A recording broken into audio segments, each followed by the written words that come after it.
يا مساء الفل عليكم حبايبي، عاملين ايه؟ يا رب تكونوا بخير. معاكم منى المسلمي.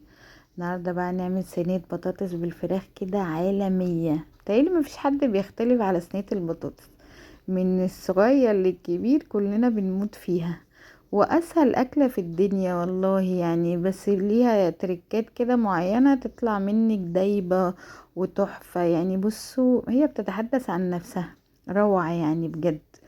يلا بينا اوريكم بقى عملت الطريقة الحلوة دي ازاي، والصوص وبصوا يعني. يلا بينا نشوف.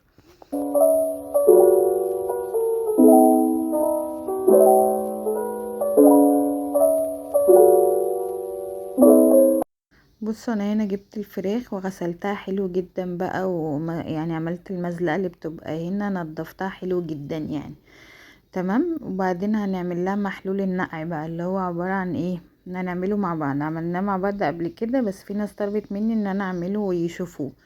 بصوا هنا معلقه، يعني معلقه كبيره كده مليانه ملح، مليانه قوي، ومعلقتين سكر. تمام. وهندوبهم حلو قوي، وعليهم بقى ايه؟ ليمونه. والليمونه هنعصرها ونحطها في الميه. قشر الليمون برضو بيطلع الزفاره حلوه قوي يعني. مش هنحط خل. وبعدين ايه؟ بعد ما دوبنا السكر والملح، هننزل بقى بالفراخ. بصوا مجرد ما مع ان انا غسلها حلو جدا، بصوا مجرد ما هننزلها هنلاقيها طلعت. بصوا يعني زفارة بقى، مش عارفة المية. بصوا في ثانية اهي، مع اني غسلها حلو، او محلول النقع بقى بيخليها تحفة يعني. ما فيهاش ولا زفارة ولا ريحة ولا اي حاجة. بعد ما نقعتها كده حلو، صفيتها بقى حلو قوي من المية، وهنتبلها مع بعض بقى. خليتها في محلول النقع بتاع ساعتين كده. بصوا هنا، ده انا دايما اخلي عندي برطمان فيه بصل وعليه ملح وفلفل وبهارات وبابريكا بس. احطه بقى في تتبيلة فراخ على بانيه يعني. بصوا بينفع جدا. ده بصل مفروم وعليه ايه بقى؟ ملح وفلفل وبهارات فراخ وبابريكا. حلو قوي، منجز يعني، بينجز معانا اي حاجة. هنفتح بقى الفراخ كده حلو قوي بعد ما نضفناها، عملنا لها محلول النقع وصفيناها حلوة قوي. هنتبلها بقى بالتتبيله دي. ما عندكيش اعمليها في ساعتها، تضربي بصلايه وعليها ملح وفلفل وبابريكا وبهارات فراخ بس. هتطلع معاكي بقى بالشكل ده. وهنتبل بقى الفراخ بيها حلو قوي كده، ونفتح كده الفراخ علشان ايه؟ تبقى شاربة من التتبيلة، بتطلع روعة يعني، اكنها مشوية بالظبط. التتبيلة يعني لما نتبل الفراخ حلو حلو على صينية البطاطس، بتطلع رهيبة يعني. بس انا هتبل بقى كل الكمية. انت عايزة تعملي مثلا اكتر من فرخة، اقل، على حسب بقى العدد اللي انت عايزة تعمليه. اعملي يعني براحتك خالص. انا هنا ايه؟ هعمل بتاع فرخة ونص كده يعني، وهتبلها حلوة قوي. بصوا هفتح كده الفرخة، بوريكم اهو كذا حاجة عشان تشوفوا. بفتح كده الفرخة واتبلها من تحت الجلد حلو قوي عشان اللحم يبقى شارب، وهتبلها بقى من فوق.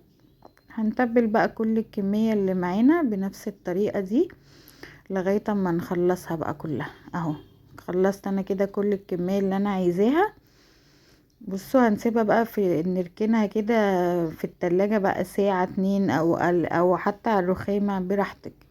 وهنقطع بقى البطاطس الحجم ده، متبقاش رفيعة قوي، علشان ايه؟ البطاطس الفراخ هنحطها نية لسه هتستوي. ودي بصلاية كده ايه؟ حلقات، بتبقى حلوة قوي. بص انا هنا بحب صينية البطاطس بصراحة، مش بالطماطم. بحس لو حطيت طماطم بتقلب بقى ايه؟ طبيخ كده يعني، مش بحبها قوي. بحب اعملها بيضة كده. هي بصلاية وعليها رشة ملح ورشة فلفل. فلفل ايه؟ ملح وفلفل.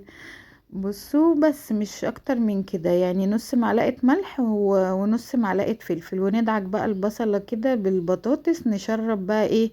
كل بطاطسية كده من البصل والملح والفلفل، بتطلع طعمها رهيب. انتي بقى في الوقت ده عايزة تخليها بالطماطم، بتعصري بقى طماطم، وهوريكي تحطيها امتى. بس برضو الخطوة دي مهمة، اذا كانت بيضة ولا بطاطس ولا بالطماطم، هتطلع معاكي تعملي الخطوة دي اللي هي بتاعت البصل والملح والفلفل. وهنرص بقى كمية الفراخ اللي احنا عايزينها، طبعا الفراخ متبلة. وهنرفعها بقى ايه؟ على النار شوية كده، اول ما تغلي بس، هي عشان ندخلها الفرن ما تاخدش وقت. هنا انا حطاها على النار اول ما احس انها يعني خلاص هتغلي كده هديها بقى، عشان انا ما عنديش شوربه ولا ومش هعملها طماطم، فهديها ايه مكعبين مرق كده، عشان ايه هزود بقى ميه عشان انا بحب الصوص فيها كتير.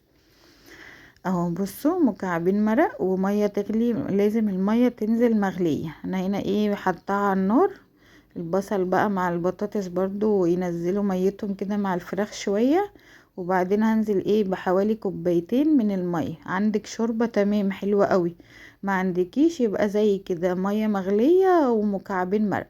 اول ما تغلي كده هروح مغطيه يعني تخش بس في السوا عشان ما تاخدش وقت معايا على النار. تمام. انا الاول قبل ما اغطيها هدهن دي عشان تطلع معانا لون الفراخ كده زي ما احنا شفناه. ده ايه بقى؟ ده كيس صلصة او من البطرمان، معلقتين كده عليهم يعني معلقة زيت بالظبط، ورشة ملح ورشة فلفل، وهندعك بقى بيها الفراخ حلوة قوي كده زي ما انتوا شفتوا. وهنغطيها فويل بقى وندخلها نص ساعة الفرن على درجة حرارة 200. هتطلع معانا بقى وهمية زي ما انتوا شايفين كده، بجد تحفة. عايزين بقى تخلوها بالطماطم تمام، عايزين بيضة كده بس هي البيضة بتبقى تحفة يعني. بس بصوا في ثانية والفراخ كانت طالعة دايبة، وطبعا متبلينها من جوه، كان طعمها زي المشوي بالظبط يعني، كانت رهيبة. وبصوا دايبة بالظبط. بس وبس كده حبايبي، بقى خلصنا فيديو النهاردة. اتمنى بقى تجربوا صينية البطاطس بالطريقة دي وتعجبكم. اشوفكم في فيديو جديد. باي باي حبايبي، هتوحشوني.